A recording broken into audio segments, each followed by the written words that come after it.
You're not going to believe this one. My HOA tried to ruin my life over, wait for it, a $5 fine. Not $500, not $5,000, $5. When I refused to pay, they escalated like some kind of mafia, even creating their own HOA police. And one night, they actually broke into my home dressed like fake cops.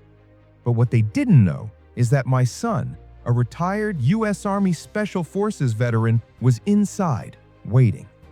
By the end of the night, the HOA president was in handcuffs, the fake cops were arrested, and the entire neighborhood was changed forever. Here's how it all went down.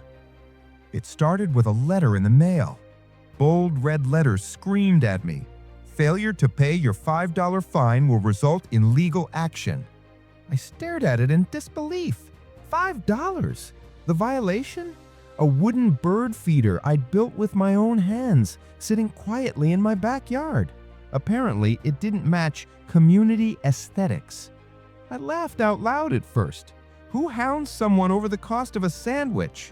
I thought it was a typo, maybe an extra zero missing. But it wasn't. This HOA wasn't normal. The president, Lorna Wells, acted like she was running her own private government. She strutted around the cul-de-sac like a queen, with her clipboard and pearls, treating every homeowner like her subject. But the worst part? She had built her own little HOA police force. These were just neighbors in their 40s and 50s, but they wore black uniforms with HOA security patches, carried radios, cheap tasers, and even fake badges they'd flash like they were FBI agents.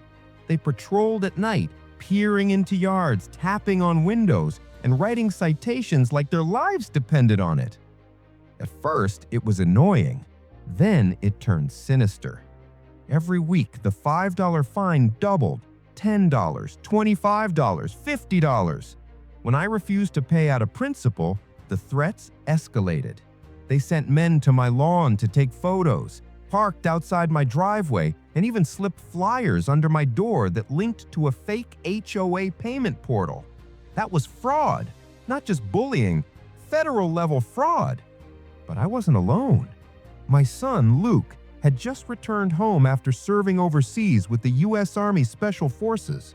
He was calm, disciplined, and carried himself with a quiet strength.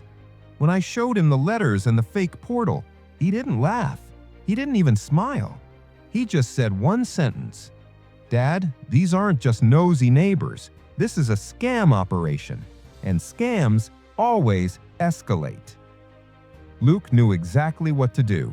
While I played the role of the clueless homeowner, he got to work.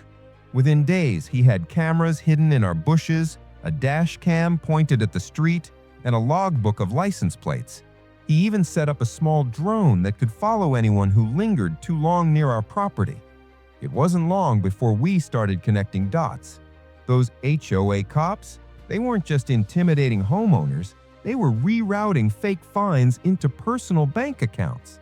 They'd built a fraudulent payment system that looked legitimate, but the money was going straight into Lorna's nephew's account. It was an organized racket. And while we collected evidence, they kept pushing harder. One night, my wife called me to the window. A black SUV with tinted windows sat idling across the street. Two men in uniforms sat inside, watching our house.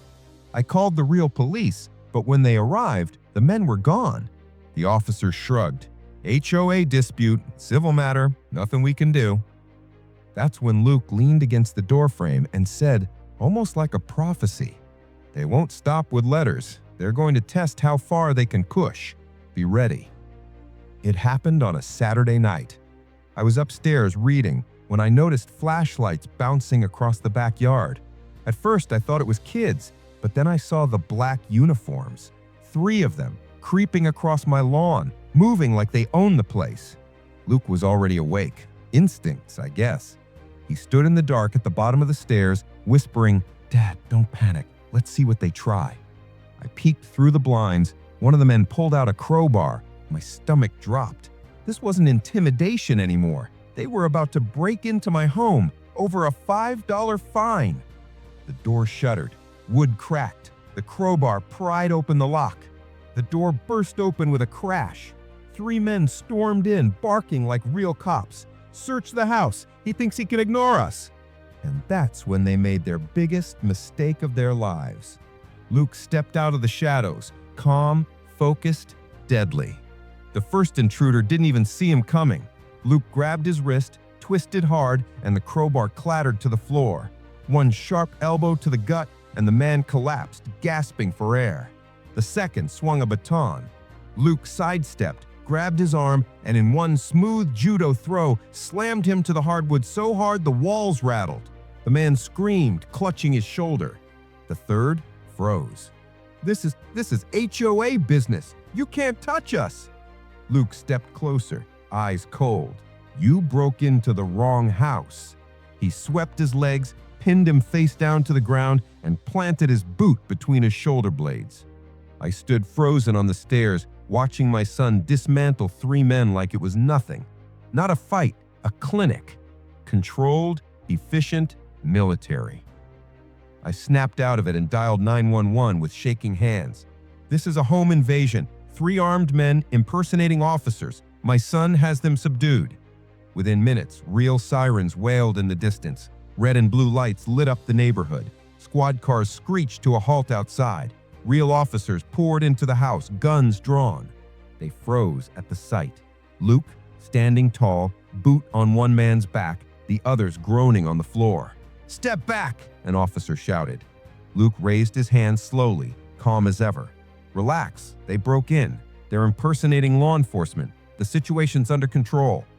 The cops cuffed the intruders without hesitation. One tried to protest. "This was authorized by the HOA president. This is official business." An officer sneered. "That uniform? It's polyester. You're under arrest for breaking and entering, assault, and impersonating law enforcement." By now, the whole neighborhood had gathered outside, porch lights glowing, whispers spreading. That's when the men made their fatal mistake. As they were shoved into the squad car, one shouted, "Lorna Wells told us to do it! She gave the orders!" Minutes later, officers stormed across the cul-de-sac. Lorna Wells herself stumbled out of her mansion in a silk robe bath, screaming, "This is a misunderstanding! They were just collecting dues!" The police supervisor cut her off cold. "No, lady, this is criminal solicitation. You sent men to impersonate cops and invade a private home. You're done." The cuffs clicked, and just like that, the queen of the HOA was dethroned. But it didn't end there. The fallout was explosive. The county prosecutor charged Lorna with conspiracy, solicitation, and fraud. The fake cops were charged with felony impersonation and home invasion. The HOA itself collapsed overnight. Neighbors resigned in droves, terrified of being tied to the scandal. The local news ran the story for weeks. Headlines screamed, "HOA Mafia busted in suburb scam. Special Forces vet stops home invasion over $5 fine." Reporters camped outside my lawn for interviews. I refused most, but one night Luke sat with me on the porch, quiet as ever.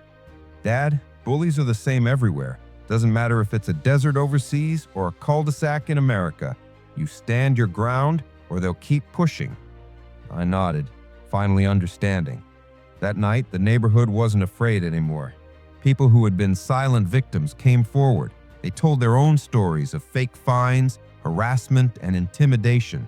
And for the first time, they weren't scared of speaking out. Because the HOA's mafia was dismantled, not by a lawyer, not by City Hall, but by a father who refused to pay $5 and a son who knew how to fight back.